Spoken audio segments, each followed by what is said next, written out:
Salutare, dragilor! Iată și ultimul videoclip din miniseria Rețete de stat acasă, lansată de Coana Chiva și Covalac de țară. Concursul însă nu se încheie, aveți timp până pe 8 iunie 2020 să vă înscrieți rețeta de familie pe site-ul rețetedestatacasă.ro și să câștigați unul din cele 60 de vouchere în valoare de 200 de lei și cartea de bucate a familiei în format digital. Mecanismul de participare este explicat detaliat pe site. Astăzi am pregătit pentru voi rețeta de covrigi pufoși a mătușii Emilia și vă spun sincer că sunt într-adevăr cei mai moi și cei mai pufoși covrigi pe care am făcut vreodată. Avem nevoie de următoarele ingrediente.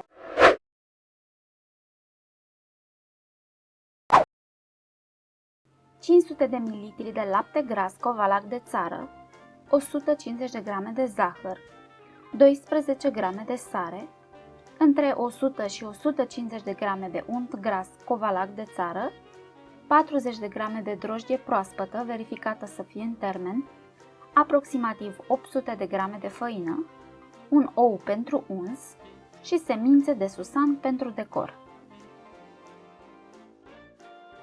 Mai întâi măsurăm 500 de ml de lapte gras Covalac de țară și îl transferăm într-un vas pe care îl putem încălzi. Adăugăm zahărul și sarea. Mai avem nevoie de 100 de grame de unt gras, tot de la Coana Chiva. Îl punem și pe el în lapte, apoi încălzim toate aceste ingrediente. Amestecăm până când untul s-a topit, iar zahărul și sarea s-au dizolvat. Mixtura obținută trebuie să fie călduță, nu fierbinte. În caz contrar, drojdia pe care o punem acum va muri. Drojdia opărită și drojdia expirată sunt cele mai comune motive pentru care un aluat dospit nu crește. Amestecăm puțin. Acum adăugăm făina. Aici am cântărite 800 de grame. Mai oprim totuși o cantitate mică, nu o punem chiar pe toată. Amestecăm cu o lingură de lemn până aluatul prinde formă. Dacă este foarte moale, adăugăm și restul de făină. Lăsăm puțin deoparte. Mai tăiem o bucățică de unt Covalac și o topim. Veți vedea pentru ce. Eu am aici cam 50 de grame. Înfăinăm bine planșa de lucru, răsturnăm aluatul, înfăinăm și suprafața aluatului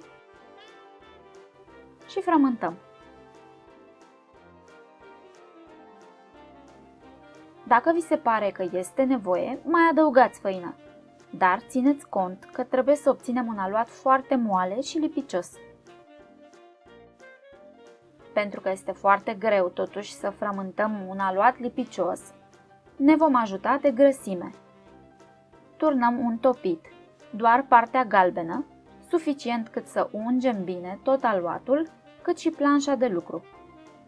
Eu am pus aici cam jumătate din cantitatea topită. Apoi continuăm frământarea. Este bine să frământăm aproximativ 15 minute, dar dacă obosiți, măcar 10. Vom folosi ce a rămas din untul topit ca să ungem un bol mare în care vom pune aluatul, apoi acoperim bine cu folie de plastic și lăsăm la dospit aproximativ o oră la loc cald sau până când arată așa. Răsturnăm pe masă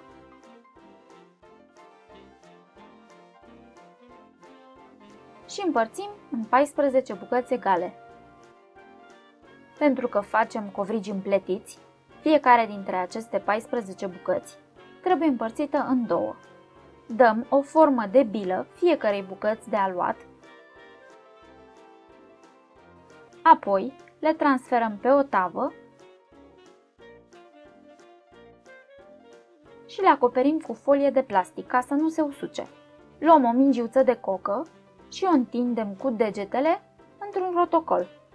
Dacă vi se pare că merge greu, folosiți foarte puțin din untul acela topit care a rămas.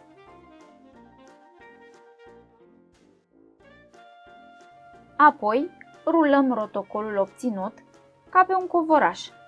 Apăsăm bine de fiecare dată când rulăm ca să nu rămână goluri de aer. Procedăm la fel cu încă o mingiuță. Acest pas va crea straturi în cocă, astfel încât miezul covrigilor se va desface în fâșii. Alungim fitilul de aluat, așa cum vă arăt eu aici.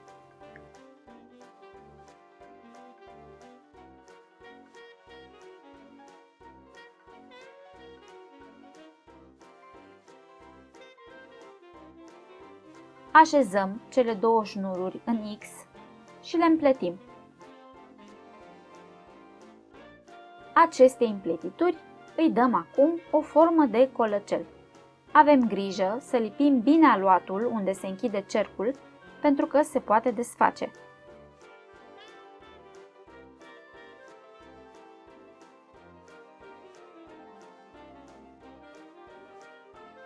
Punem covrigii pe tăvi de cuptor cu hârtie de copt. În timp ce lucrăm, tăvile vor sta mereu acoperite cu folie de plastic. Lăsăm la dospit, la loc cald, timp de aproximativ 30 de minute sau până când arată așa. Între timp, preîncălzim cuptorul la 175 de grade Celsius. Eu am folosit un program cu încălzire sus și jos, plus ventilator. Într-o cană spargem un ou, punem o lingură de lapte peste el și îl batem bine.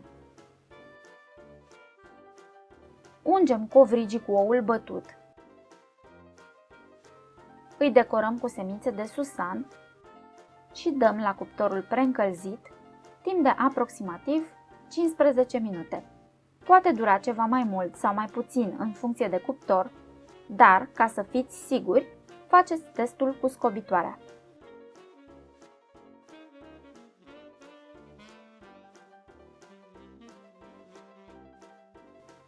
Ce ziceți, îi probăm?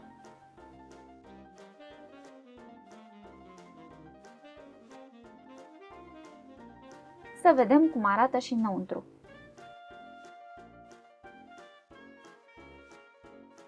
Sunt foarte moi și pufoși, iar miezul se desface în fâșii ca la cozonac. Este chiar cea mai bună rețetă de covrigi pufoși pe care am făcut-o până acum. Merg perfect alături de un pahar de chefir gustos Covalac de țară. Vă invit să încercați, dragilor. Sunt convinsă că nu o să vă pară rău. Pe data viitoare. Numai bine!